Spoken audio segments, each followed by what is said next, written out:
Topic corticosteroids. Subject code BAH 206. Subject name pharmacology. Myself, I am Dr. K.S. Devi Sangeeta, Assistant Professor from Faculty of Allied Health Sciences. Corticosteroids. Learning objectives of today's lecture. First, you'll be knowing the glucocorticosteroid synthesis. Then drugs names comes under the glucocorticoids classifications. Mechanism of action, pharmacological actions, routes of administration of glucocorticosteroids, adverse effects of glucocorticosteroids and use of glucocorticosteroids. Finally, we'll be seeing the mineralocorticosteroids also. First, before going to this lecture, first you should know what is the use of glucocorticosteroids. Why you should study about the glucocorticosteroids. We might have heard lot of use of glucocorticosteroids. We may be hearing lot of inflammation disease and all. Okay, some people will be getting like Madras eye. There is inflammation in the eye, inflammation, that is arthritis, inflammation in the joints. So many inflammation conditions are there. These steroids are going to have particularly the glucocorticosteroids are going to have the excellent anti-inflammatory actions. So for the meaning of this inflammation problem, we are going to give these glucocorticosteroids as an anti-inflammatory drugs, especially in the case of arthritis, all the joint pains and all inflammations and all, we are going to give this as a corticosteroid drugs.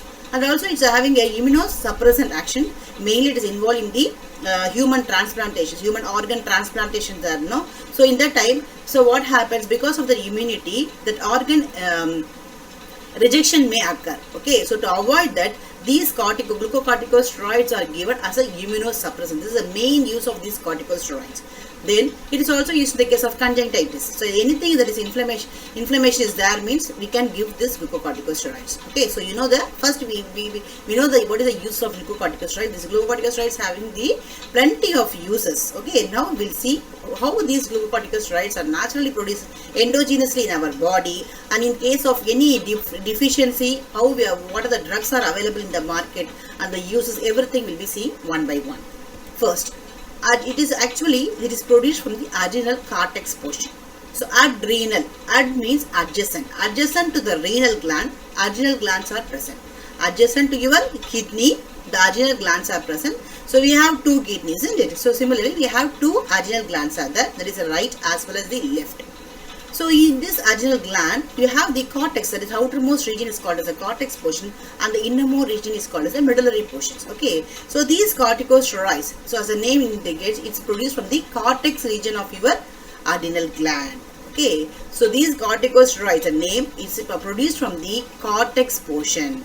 So chemically it is having a steroidal structure, that is why it is called as a steroid. It is produced from the adrenal cortex region and it is having a steroidal structure. That is why these are called as the corticosteroids. So corticosteroids includes glucocorticosteroids, mineralocorticosteroids as well as the sex hormones. Glucocorticosteroids, naturally we have hydrocortisol. The mineralocorticosteroids, we have aldosterone as well as the sex hormones. These are produced from the adrenal gland, that is from the cortex as well as this portion. So normally, so whenever we are getting this basal stimuli will be there. So whenever you are getting the stress like physical stress or the emotional or chemical or environmental stress, that time also this will be released. So the hypothalamus gives a signal to the anterior pituitary. From that it goes to your adrenal cortex. Thereby the cortisol will be produced. So if the circulating cortisol level is more, okay, what happened? The negative feedback mechanism will go and it will give signals to the hypothalamus to stop the further stimulations to the anterior pituitary. Okay, so whenever there is a deficiency, the signal will go and the hypothalamus will start activating your anterior pituitary to release the further stimulations. So there will be a negative feedback mechanism. So normally these corticosteroids are produced inside our body from the adrenal gland. Okay, so early morning, it will be releasing. Every day about 10 to 20 milligram of this hydrocortisone, that is your glucocorticosteroids, as well as 0.125 milligram of aldosterone are secreted in our body. Okay, these are released, and in addition to that, they are released during the stress condition also. So normally in the early morning, our hormone will be released from our body. Due to some pathological conditions, as age progresses, there will be a deficiency of these things will happen. One condition. Other thing, what happened in case of, as I said, no, in the case of if you have any inflammation, so that conditions you have to take this as a drug also. So that condition only the drug will come. So normally we have these endogenous glucocorticosteroids in our body. So whenever we need as a drug, we are going on the synthetic formulations. We have a lot of preparations are available in the market. So the natural form is your hydrocortisone or the cortisol. That is a natural glucocorticosteroid. So synthetically we have prednisolone, triamcinolone, dexamethasone, betamethasone and paramethasones. These are the formulations available. So coming to this mechanism of actions. These, as I said, these are steroids. The basic unit for the steroid synthesis is from the cholesterol. So they are highly fat soluble. So the mechanism of action, it goes and binds to the steroid receptors that is present in the nucleus. Okay, it's penetrated to the nucleus and produces the bind to the steroid receptors and produces the action. They are highly fat soluble, so easily they can penetrate inside the cell and reaches your nucleus, and there it will bind to the steroid receptors and produces the action. Coming to the pharmacological actions. So the pharmacological actions have the action on the each and every system. It involves the metabolism process, and as I said, it is involved in the anti-inflammatory actions, then immunosuppressive action, and also it is involved in the calcium metabolism as well as in the enhances your acid secretions. So pharmacological actions means what is the effect of this particular drug on each and every part of the organ. What is the influence of this drug on each and every part of the organ. So based upon the action, what all the action that is benefit to us will comes under the use of the drug. So what are all the undesired, unwanted effects we will be calling as a side effect or the adverse drug reactions of these drug. Okay, so coming to the pharmacological actions. So pharmacological action, first is we are going to see about the metabolism. So the metabolism effect includes the act on your carbohydrate metabolism, protein metabolism as well as the fat metabolism. Coming to this carbohydrate metabolism, it increases your blood glucose level. Coming to the protein metabolism, there will be a muscle wasting. Okay, there will be the muscle wasting will be there. Coming to in the case of C, there will be the muscle loss will be there. Okay, in the case of fat metabolism, that's a fat deposition over the face as well as neck and shoulder will be there. Okay, redistribution of the fat happens in the case of the fat metabolism. Then coming to the anti-inflammatory action as well as the immunosuppressive actions. So anti-inflammatory actions. So we all know the inflammations. So whenever the cell gets any physical stimuli or the chemical stimuli, what happen? The cell will undergo producing this arachidonic acids. So through the phospholipase. Okay. So the phospholipase A2 will be antagonized by the lipocortin present in our body. So this lipocortin activity is enhanced by these corticosteroids. So once the corticosteroids is there, there will be lipocortin more and it will activate your phospholipase to inhibit the action of the conversion of the phospholipase to arachidonic acids. So if the arachidonic acid is not produced, there will not be any formation of the inflammatory stimuli at all.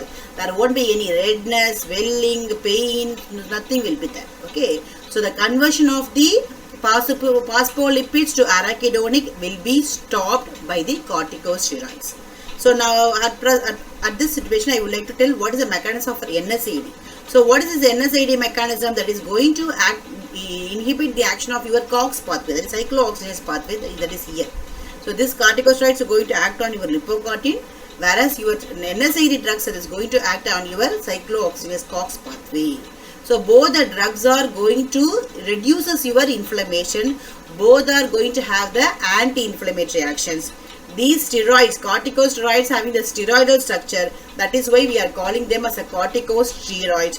Whereas your NSAID drug that does not going to have it doesn't have the steroidal structure, but they are having the anti-inflammatory action. That is why the NSAID full form is the non-steroidal anti-inflammatory drug. They are having the anti-inflammation action, but they are not having the steroid structure at all. They are non-steroidal anti-inflammatory drugs. So this clarification you should have. So both are going to have the anti-inflammatory action.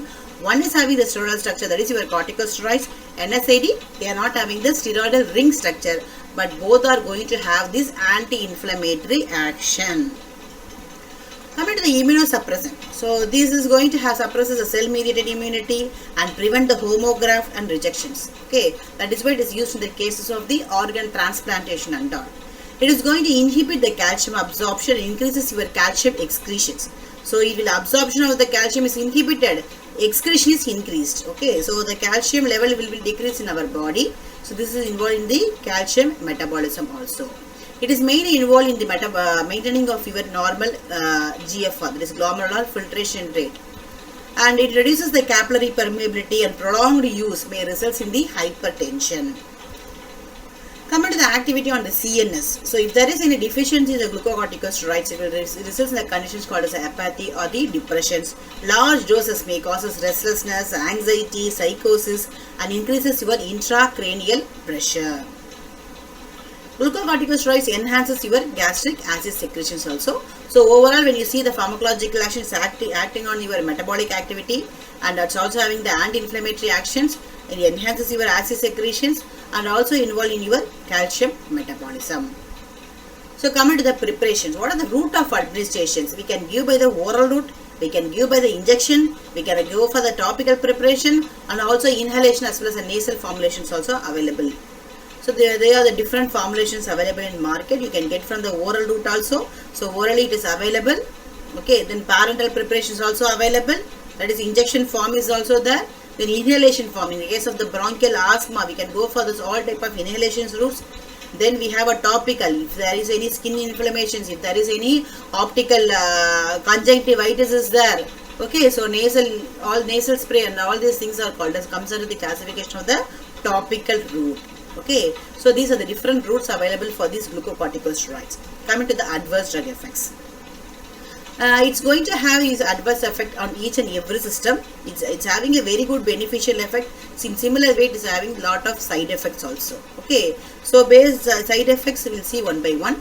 So there are a lot of side effects. It's going to have its effect on your brain, eye, kidney, stomach, and each and every system. It will be very difficult for the students to understand as well as by heart the overall uses of this one. So I have a small mnemonics for this. So you just by heart the word glucocorticosteroids. Since it's a glucocorticoid, we are studying the adverse effects of the glucocorticoids. You just remember the word glucocorticoids. G for glaucoma. Glaucoma means it will increases your intraocular pressure. Then L means it's a limb muscle atrophy. U, so it's a increases your ulcer. C is for cataract. O, osteoporosis, because I told you there will be a calcium metabolism. Okay, it's involved in the calcium metabolism. It will increases your calcium, decreases your calcium absorption, increases your calcium excretion. So that may result in the osteoporosis, weakening of your bone will be there. Then Cushing syndrome is there. Edema, retardation of the growth, thinning of skin. If you are repeatedly applying this one, it will result in the thinning of the skin will be there. Then insulin resistance, change in mood, opportunistic infections, because your immunity is reduced, because of that you are prone to get the infections. Then impaired healing, diabetes mellitus, because of the carbohydrate metabolism, what is happening? It is getting the diabetes mellitus. Then suppression of HPA axis. So these are the adverse effects of your glucocorticosteroids mnemonics.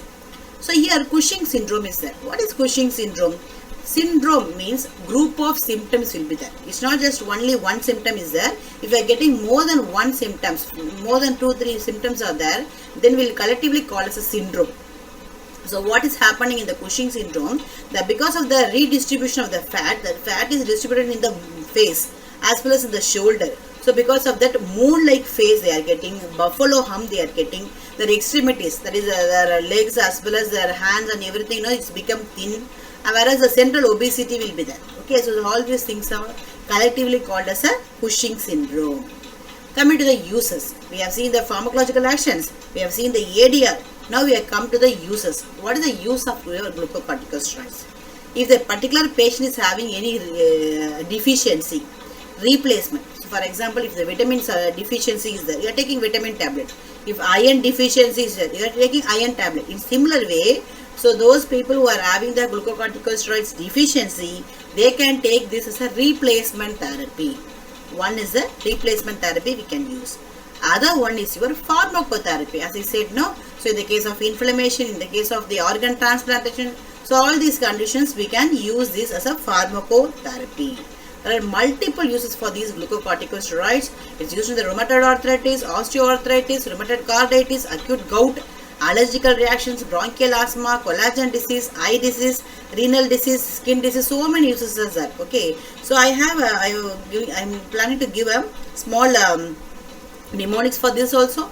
So just you remember the word A to M.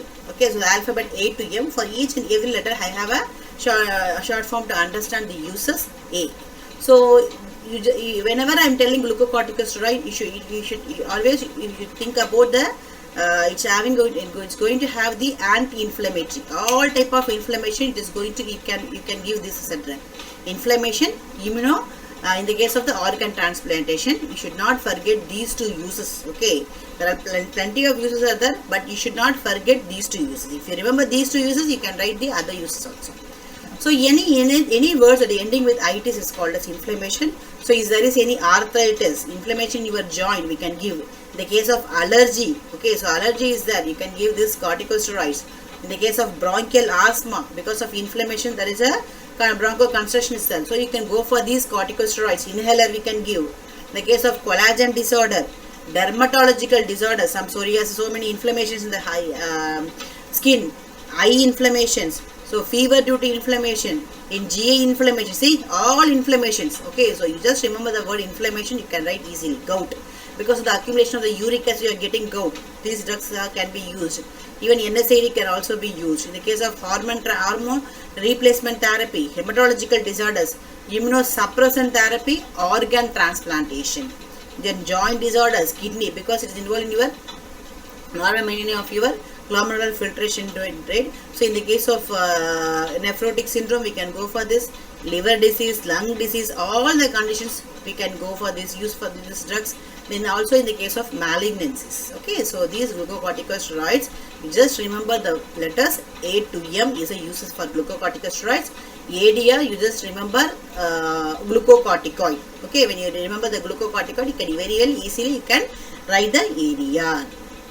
Then lastly, we are going to see about the mineralocorticosteroids. So glucocorticosteroid, the major thing is your all type of inflammations as well as immunosuppressant and all the uses are there. Mineralocorticosteroids, these are the most important natural mineralocorticosteroids are aldosterons. So it's mainly produced from your cortex, that is a zona glomerulosa portion. Small amount of the desoxycorticosteroid is also released. Coming to the mechanism, it is mainly here the pharmacological action is very limited. It mainly promotes the sodium and water retention by distal renal tubules with the loss of potassium. Okay, so that is a major mechanism of action. Coming to the ADR, there will be a weight gain. Edema. Edema means collection of fluids will be there. Then hypertension, hypokalemia. These are the ADR of this one.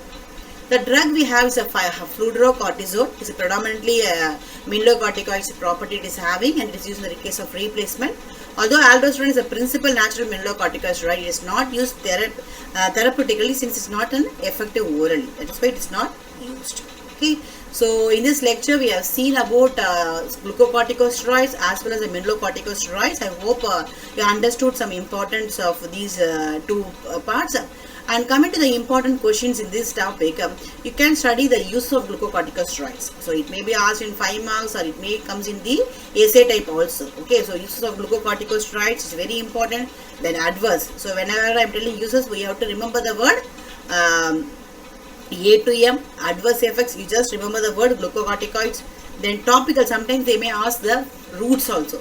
What are the different routes the drugs are given?